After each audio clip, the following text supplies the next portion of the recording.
खोदो यहाँ।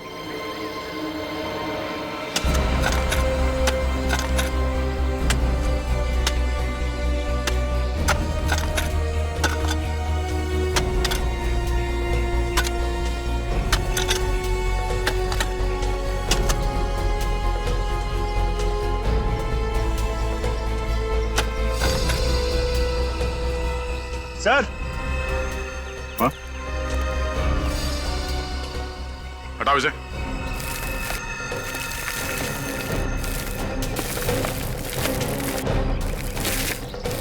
एक मिनट, लाश है, बाहर निकालो उसे।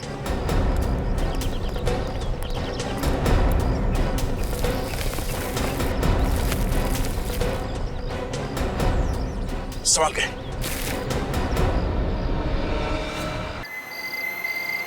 मैं कब से तुमसे कुछ पूछ रहा हूँ और तुम हो कि मेरी बात का जवाब ही नहीं दे रही हो। क्योंकि मैं नाराज हूँ तुमसे। तुम्हारी इस नाराजगी की वजह जान सकता हूँ? शादी में कितने लोग मेरी तारीफ कर रहे थे कि मैं सुंदर लग रही हूँ, मैं अच्छी लग रही हूँ, और तुम हो, तुम्हारे पास तो 2 शब्द तक नहीं है ना अपनी बीवी की तारीफ में। भाई, तारीफ उसकी की जाती है जिसकी खूबसूरती शब्दों में बयान की जा सके, और तुम्हारी तारीफ के लिए मुझे शब्द ही नहीं मिलते।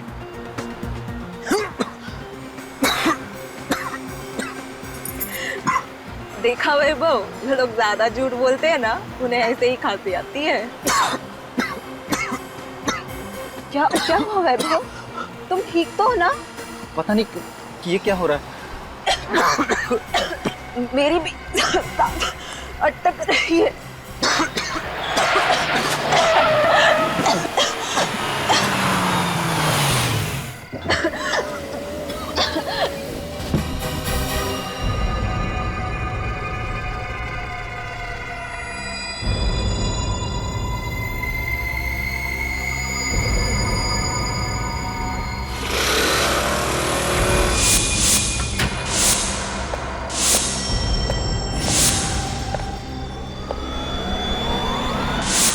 अभिजीत, 25 और 26 को सिंगापुर में क्रिमिनल साइकोलॉजी पर एक बहुत बड़ी कॉन्फ्रेंस है। मैं चाहता हूं कि तुम और दया वहां होकर आओ। Morning sir. मॉर्निंग। तुम दोनों इतनी जल्दी सुबह सुबह? सर, मैं तो बस अभी अभी आई, पर पंकज शायद कुछ ज्यादा ही जल्दी आ गए हैं। अच्छा। सर मुझे थोड़ा जल्दी घर जाना है। नहीं, काम करो, जाओ जल्दी। लैपटॉप घर। पंकज क्यों आया था इतनी जल्दी? क्या कर रहा था वो? सर, एक्चुअली जब मैं ब्यूरो में आई तब मैंने देखा कि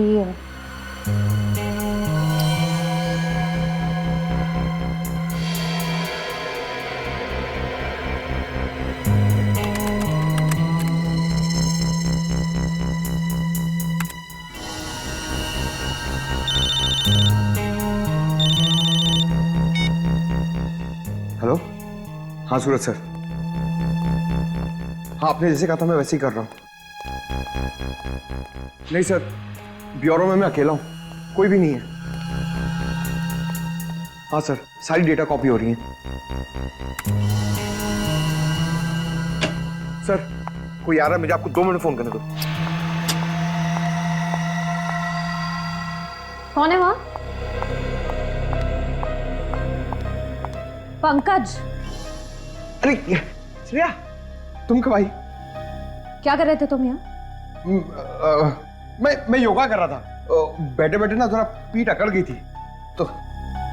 टेबल के पीछे। आप तो योगा तो कहीं भी कर सकते हैं ना? सर, मुझे पूरा यकीन है ये कुछ गड़बड़ कर रहा था।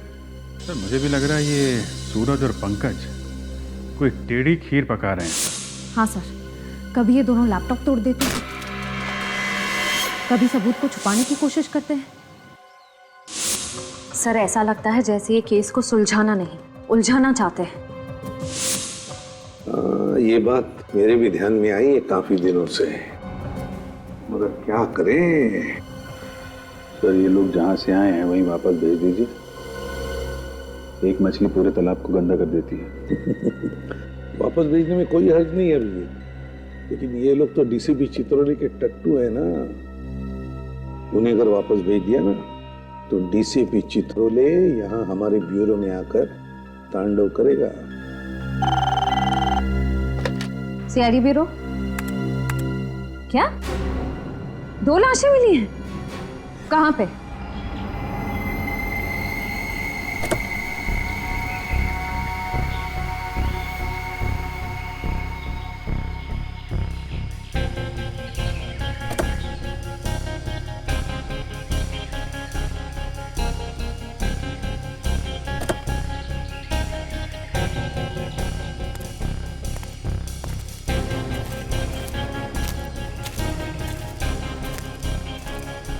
तो तुम लोग श्याम नगर का रास्ता पूछ रहे थे।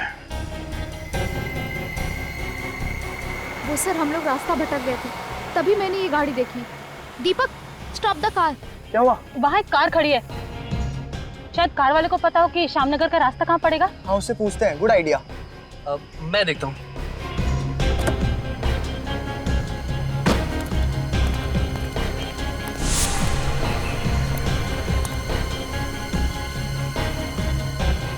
भाई साहब, ये श्यामनगर का रास्ता किधर होगा? हेलो भाई साहब, hello. Oh my God guys, क्या हुआ?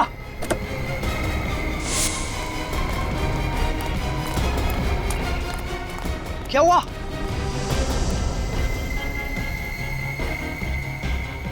दो लाशें देखकर हमारे तो होश ही उड़ गए। गाड़ी के आसपास किसी को भागते हुए देखा? नहीं सर, आसपास कोई नहीं था। सर, पूर्वी।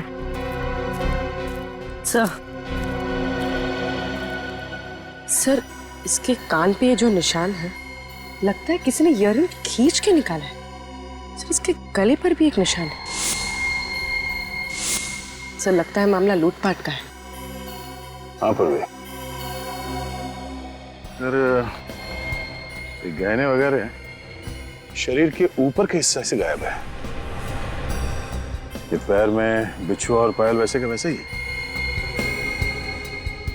मतलब खूनी। गाड़ी के खिड़की से उसने इस जुर्म को अंजाम दिया है। सर, इन दोनों हस्बैंड वाइफ ने कितने सपने देखे होंगे सर एक दूसरे के साथ, अपने भविष्य के लिए, और किसी खूनी ने सिर्फ चोरी करने के लिए इन दोनों को मार दिया। खूनी तुम्हारी तरह भावुक नहीं होते पंकज, वो सिर्फ अपना सोचते हैं, दूसरों का नहीं। इस शरीर पे कहीं भी चोट या जख्म का कोई निशान नहीं है।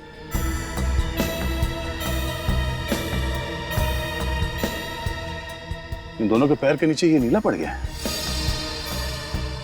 लगता है इन दोनों को जहर दिया गया है।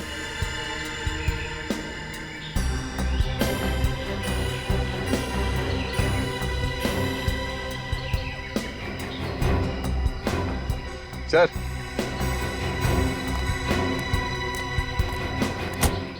ये देखिए, इस गाड़ी से पेट्रोल पंप की रसीद मिली है।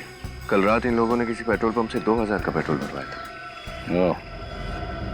इस पेट्रोल पंप में चल के पता करते हैं, शायद वहां से पता चल जाए कि इन दोनों को जहर किसने दिया था।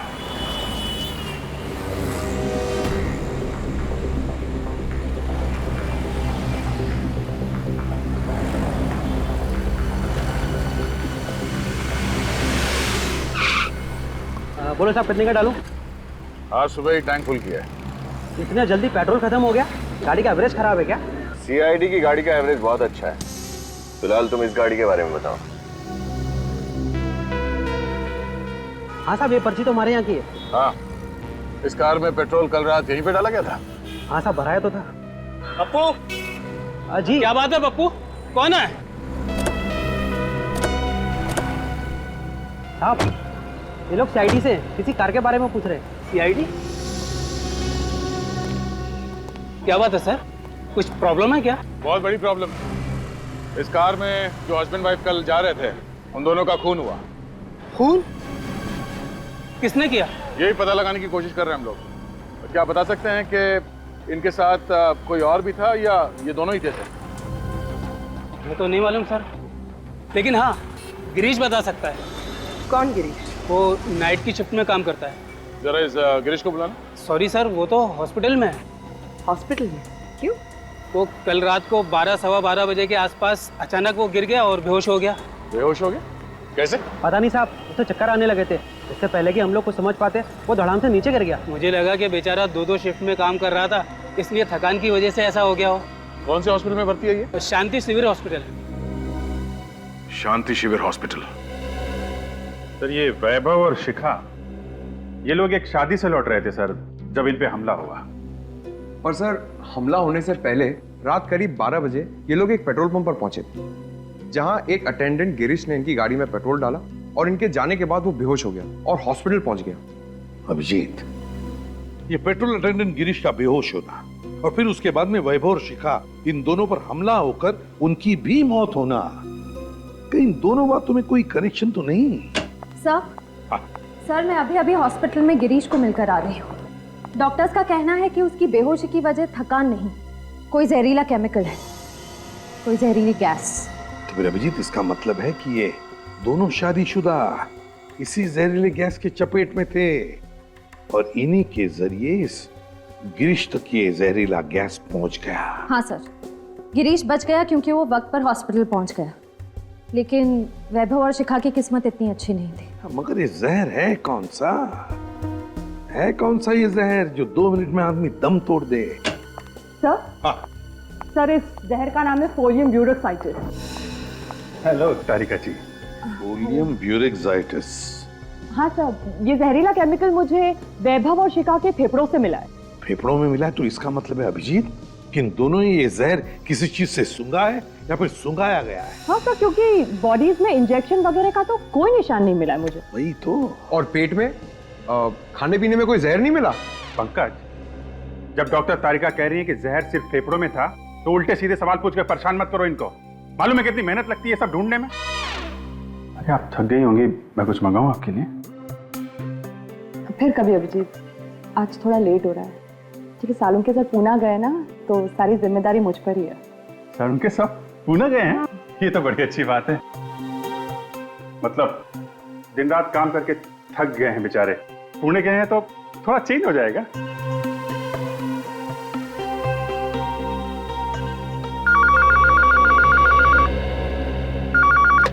हेलो, 2 खून कहाँ पे?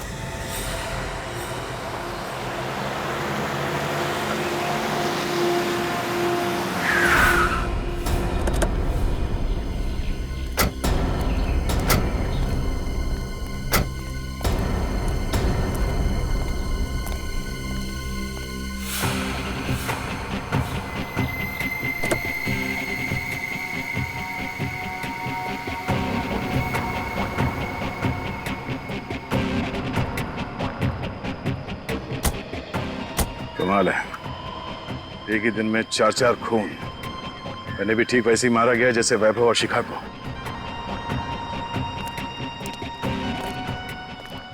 तुमने फोन किया था? मैं जी हाँ सर, मैंने फोन किया था। क्या हुआ था यहाँ पे? सुबह सुबह काम पे जा रहा था, गाड़ी को देखकर शक सा हुआ। झांक कर देखा तो दोनों मरे पड़े थे। यहीं पे रहते? हाँ सर। ठीक है, जाओ। सर इस खूनी को जल्दी से पकड़ना होगा सर, कहीं और मासूमों की जान ना चली जाए। सर खूनी उन्हीं लोगों पे हमला करता है जो लोग देर रात शादी से घर लौट रहे होते हैं, क्योंकि शादी में अक्सर लोग कीमती गहने वगैरह पहन के जाते हैं। सर मुझे ऐसा लगता है कि ये खूनी जरूर शादी के खाने में जहर मिलाता होगा। नहीं पंकज, डॉक्टर तारिका ने बताया कि वैभव और शिखा के फेफड़ों में जहर मिला था, तो हो सकता है इन्हें भी जहर सुंघाया गया हो। या फिर सर शादी से निकलने के बाद रास्ते में ये लोग कहीं रुके हों और वहीं इन्हें जहर दे दिया गया हो सकता है। बने ये क्या? जीपीएस सिस्टम वो भी ऑन है। अब पता चल जाएगा ये जहर इन दोनों को कब और कहां दिया गया था। वो कैसे सर? पंकज, ये जीपीएस टेक्निक लोग गाड़ी चलाते वक्त इस्तेमाल करते हैं ये जानने के लिए कि मंजिल तक पहुंचने के लिए कौन सा रास्ता सबसे अच्छा है, कहां पे कम ट्रैफिक होता है। इस जीपीएस सिस्टम से हमें ये तो पता चल ही जाएगा कि ये गाड़ी इस रास्ते पे आई कहां से और ये कहीं पे रुकी थी या नहीं। सर? हाँ सर, जीपीएस कंपनी से उस दूसरे कपल की कार का रिकॉर्ड मिल गया। चलो दिखाओ जल्दी।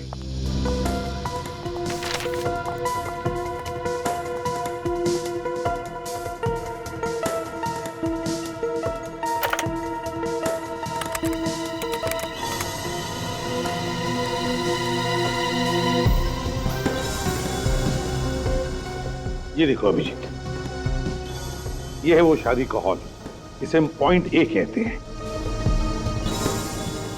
ये देखो, ये है पॉइंट बी। यहां पर इन दोनों की मौत हुई। सर पॉइंट ए से पॉइंट बी के बीच ये गाड़ी कहीं रुकी नहीं है। इसका मतलब इन दोनों को जहर शादी के हॉल में ही दिया गया है। एग्जैक्टली अभिजीत, ऐसा ही हुआ होगा। ये वैभव और शिखा, ये दोनों भी तो इसी हॉल में गए थे शादी के लिए। अभिजीत, इसका एक ही मतलब हो सकता है कि वहां पर कोई तो है वहां प्रज्ञा बैंक्वेट्स में, जिसने इन लोगों को ये जहर सुंघाया है किसी तरह से।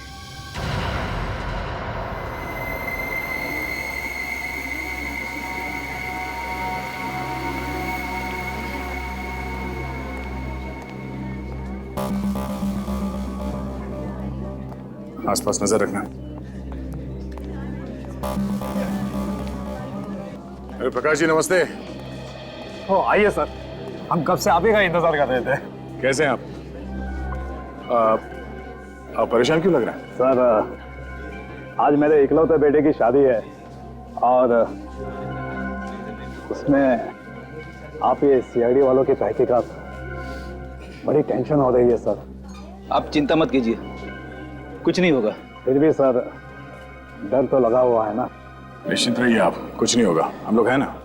और आपके सहयोग से ही आपके एक मेहमान की जान बचा पाएंगे हम। जी सर।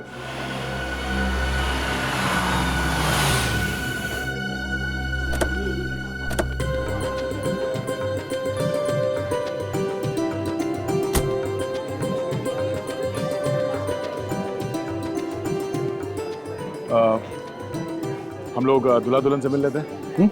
नमस्ते। बधाई हो कुमार साहब। आइए आइए ऋषभ जी, रचना जी वेलकम। थैंक यू, बेटे की शादी बहुत बहुत मुबारक। धन्यवाद जी, आप अपना कीमती वक्त निकाल कर यहाँ पर आए, हमारे लिए तो ये बड़े सम्मान की बात है। अरे कुमार साहब, आते कैसे नहीं, शादी जैसे बंधन में इंसान रोज रोज थोड़ी फंसता है ना? अच्छा, खूब समझ रही हूँ आप क्या कहना चाह रहे हो। अब चले, दूल्हा दुल्हन से नहीं मिलना है? चलिए प्लीज। नमस्ते साहब। नमस्ते मैम साहब।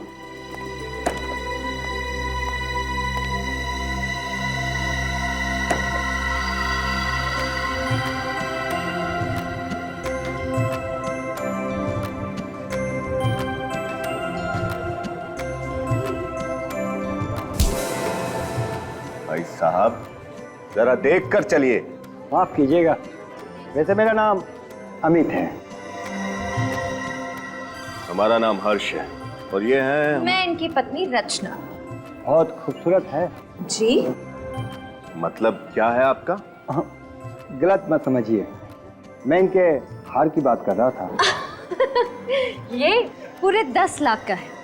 वो क्या है ना कि 6 महीने पहले हमारी शादी की सालगिरह थी, ये भूल गए, तो सजा के तौर पे मैंने इनसे ये हार मांग दिया। कितनी बार समझाया है तुम्हें, हर जगह 10 लाख का ढिंढोरा पीटने की क्या जरूरत है? वाह भाई वाह, लगता है आप दोनों में बहुत ही प्यार है। जबरदस्ती मतलब जबरदस्त प्रेम है हमारे बीच में। लेडीज एंड जेंटलमैन, शादी के माहौल में तब तक रंग नहीं जमता है जब तक लोग झूमेंगे नहीं, नाचेंगे नहीं। तो अब वक्त हो चला है इस खुशियों को संगीतमय बनाने का। जोरदार तालियों से स्वागत कीजिए मिस गीता का, जो अपनी मधुर आवाज से आप सभी का मन मोह लेगी। मिस गीता।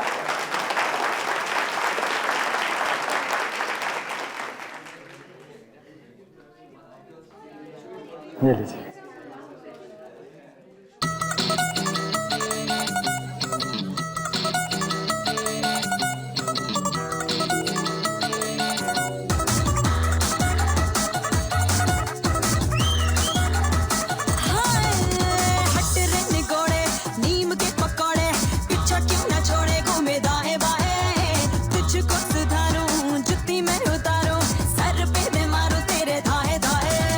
रोमियो बिना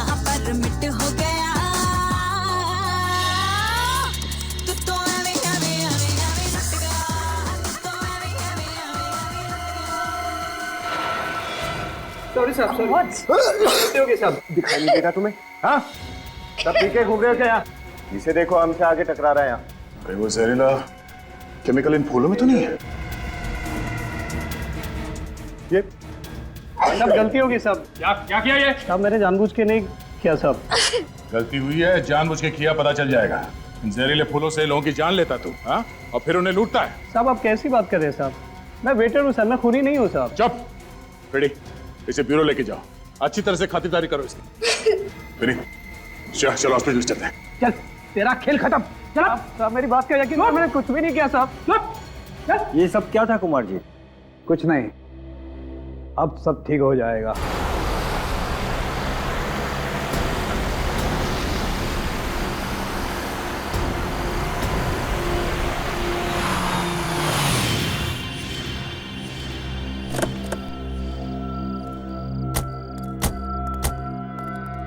ओह नो, फ्रेडी, ए, उठ। सर, सर, लेकिन उन दोनों को जल्दी हॉस्पिटल ले जाना पड़ेगा, निकालो उन्हें। सर। डॉक्टर साहब, अब कैसी तबीयत है फ्रेडी और उस वेटर राजू की? इन्होंने शायद कोई जहरीली गैस सूंघ ली थी, जिसकी वजह से वो बेहोश हो गए, लेकिन अभी वो खतरे से बाहर है। हम फ्रेडी से मिल सकते हैं? देखिए फिलहाल वो होश में नहीं है। मैंने उन दोनों को नींद का इंजेक्शन दिया है, दोपहर तक होश आ जाएगा। ठीक है डॉक्टर, थैंक यू। सर जरूर ही वही जहरीली गैस है जिससे उन शादीशुदा जोड़ों को मारा जा रहा है। मगर डॉक्टर तारिका ने तो कहा कि जो फूल श्रेया और विनीत पे गिरा था उसमें कोई जहरीला केमिकल नहीं था। इसका मतलब है वो जहरीला केमिकल उस गाड़ी में ही था। लेकिन सर उस गाड़ी की चाबी हमने किसी भी बैंक्वेट के स्टाफ मेंबर को नहीं दी थी, तो फिर? अब इन सारे सवालों का जवाब उस गाड़ी से ही मिलेगा।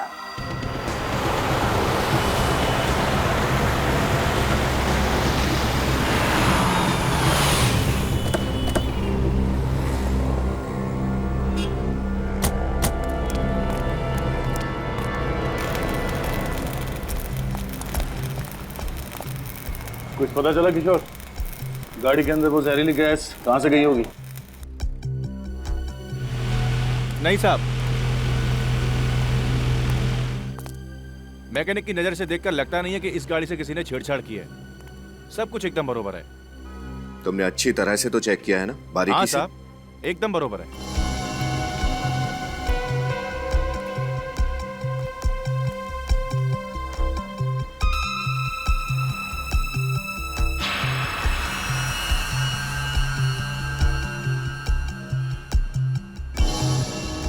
सफेद क्या है किशोर? कुछ लगा है क्या? नहीं साहब, मैंने तो सिर्फ गाड़ी चेक करी है। तो मेटल पाउडर जैसा कुछ है।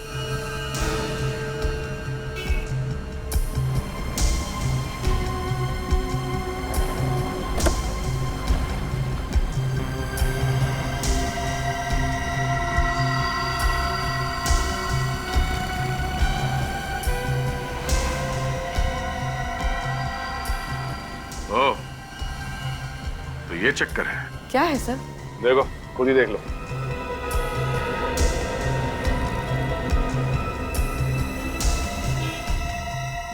सर इतना बारीक छेद तो मैग्नीफाइंग ग्लास से ही दिख सकता है।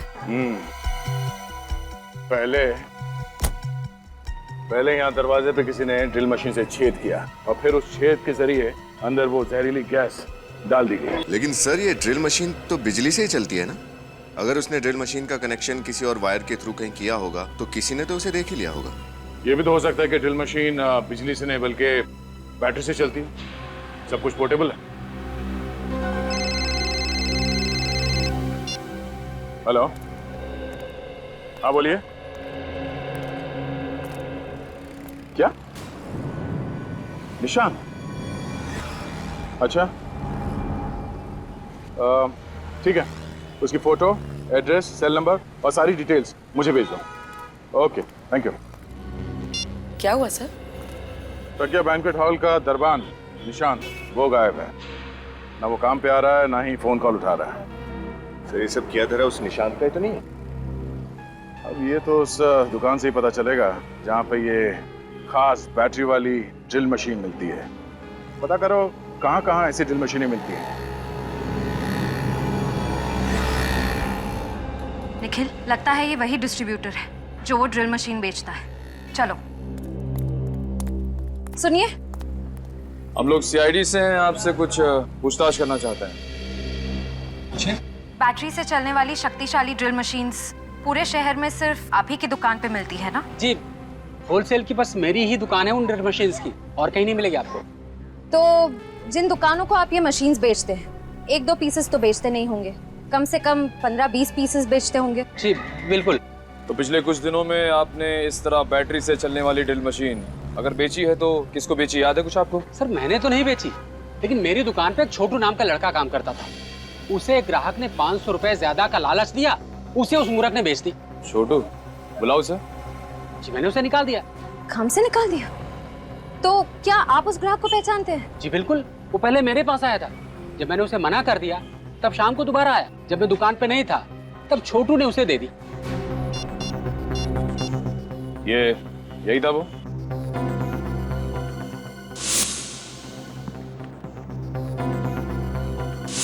हाँ ये तो है वो। मतलब निशांत ही वो है जो एक के बाद एक खून किए जा रहा है।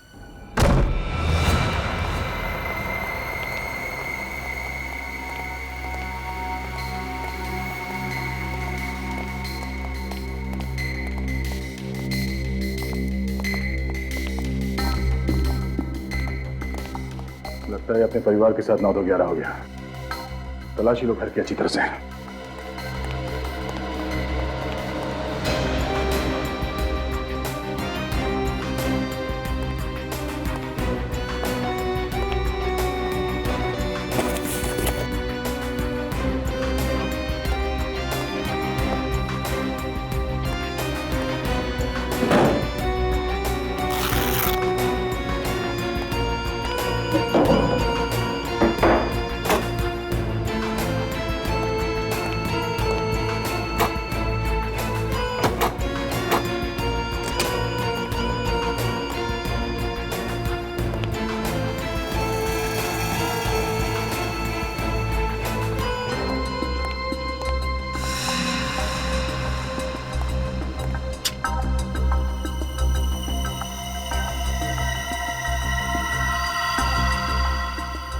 निशांत और निशांत की बीवी।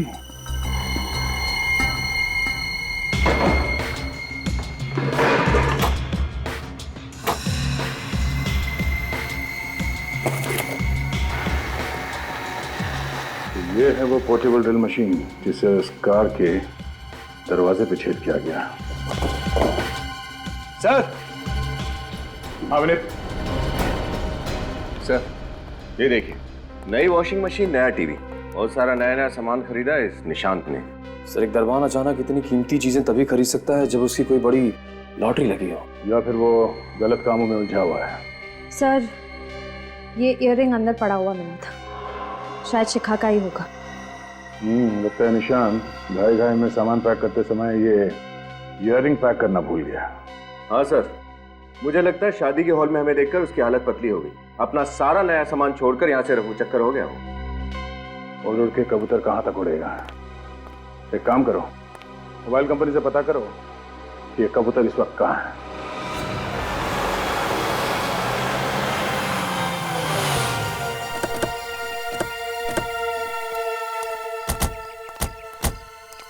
सर, आखिरी बार निशांत का मोबाइल यहीं पर था। यहाँ पे ये देखो,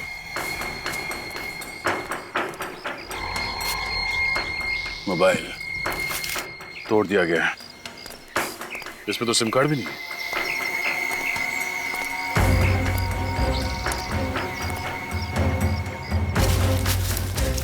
सर, हाँ?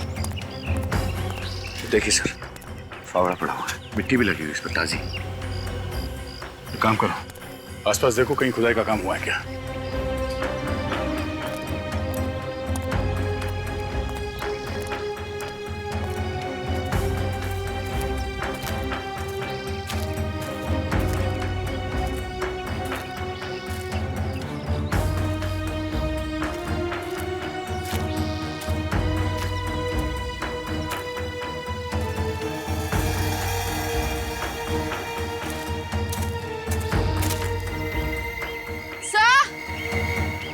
हाँ?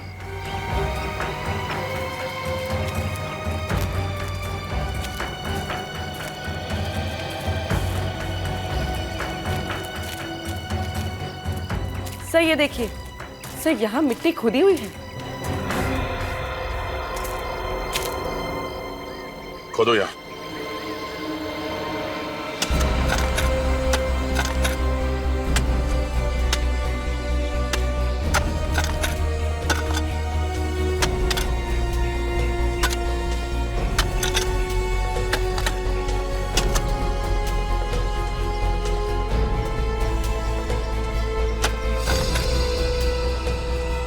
सर, हाँ? हटाओ इसे।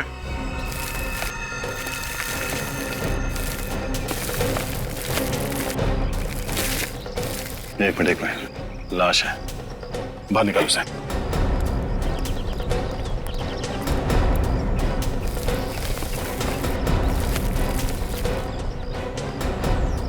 संभाल के।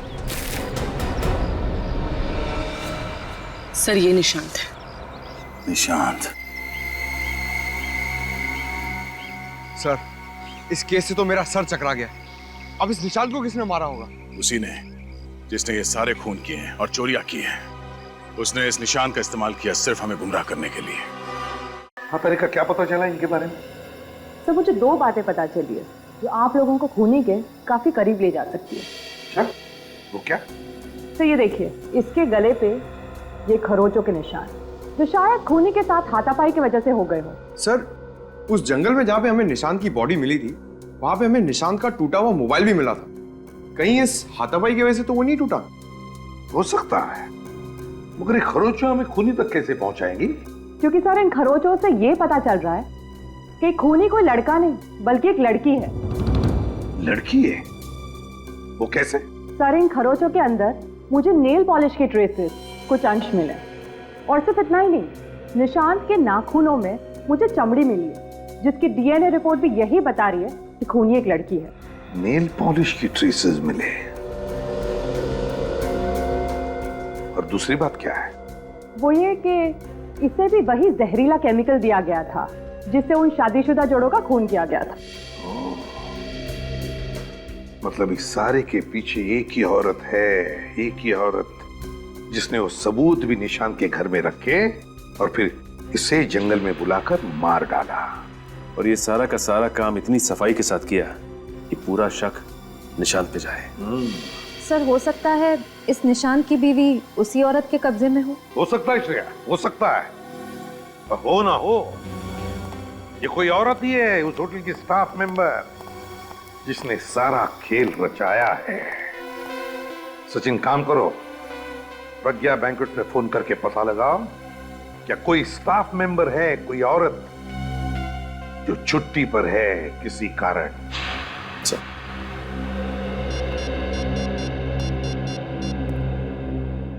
हेलो, हाँ मैनेजर साहब जी। अच्छा ये बताइए कि आपके फीमेल स्टाफ की कोई मेंबर कल से छुट्टी पे है क्या? जी, क्या? ओके, आपकी मदद के लिए बहुत बहुत शुक्रिया जी, थैंक यू सर। मैनेजर के हिसाब से एक लड़की है जो कल अचानक छुट्टी पे निकल गई। मतलब कोई तो औरत है होटल की स्टाफ जो छुट्टी पर है।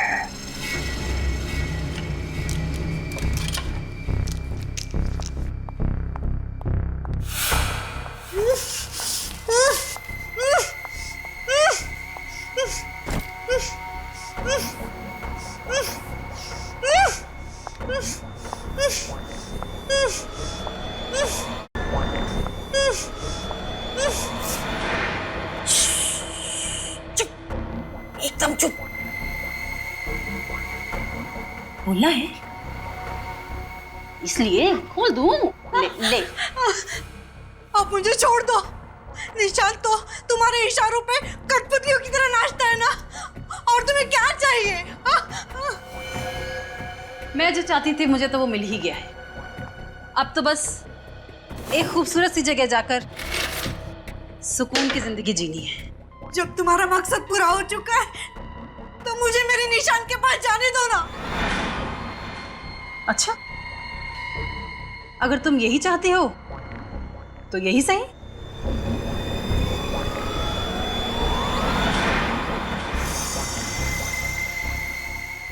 ये क्या कर रहे हो? ये क्या कर रही हो तुम? वही जो तू चाहती है।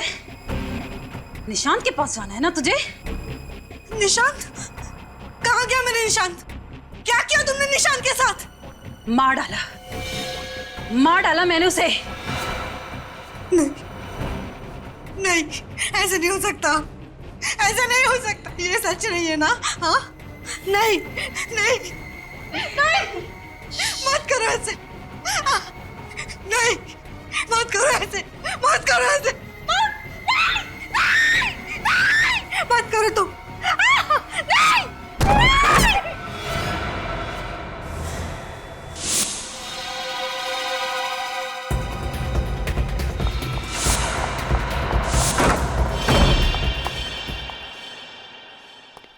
बहुत हो गया गीता जी, अब तुम्हारा खेल खत्म।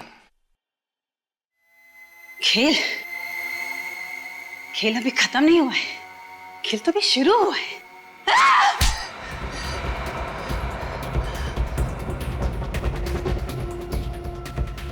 बहुत शौक चढ़ा है ना खेल खेलने का। हाँ, मैंने ही किया ये सब। इन सभी हत्याओं के पीछे मेरा ही हाथ है, क्योंकि मैं सोना लूटना चाहती थी, अमीर बनना चाहती थी। अमीर बनने के लिए, पैसा पाने के लिए 5-5 खून किए तुमने, हैं? क्या यही एक रास्ता था तुम्हारे पास अमीर बनने का? ऐसा नहीं है सर कि मैंने शराफत का रास्ता नहीं अपनाया, पर मुझे मिला क्या शराफत और मेहनत के बदले? क्यों? ऐसा क्या हुआ तुम्हारे साथ? एक अमीर इंसान के यहाँ मैं काम करती थी। एक दिन उसके यहाँ सोने की चोरी हुई और उसने सारा इल्जाम मुझ पर डाल दिया। वो तो सबूत ना होने की वजह से मैं बच गई, वरना मैं भी जेल में होती इस वक्त। और इसलिए तुमने वो बैंक्वेट हॉल ज्वाइन कर लिया, वहां गाना गाने लगी, ताकि तुम अमीर लोगों पर नजर रख सको और फिर उन्हें अपना शिकार बना सको। हाँ सर, मैं उनमें से अपना शिकार चुनती और निशान को खबर कर देती। जब लोग मेरा गाना सुन रहे होते तब निशांत अपना खेल शुरू करता, मौत का खेल। वो पार्किंग लॉट में जाता और ड्रिल मशीन के जरिए कार में छेद करता।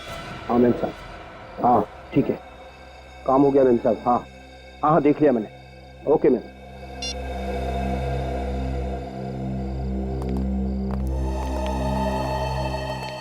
जरा ध्यान रखना, मैं आता हूँ। ठीक।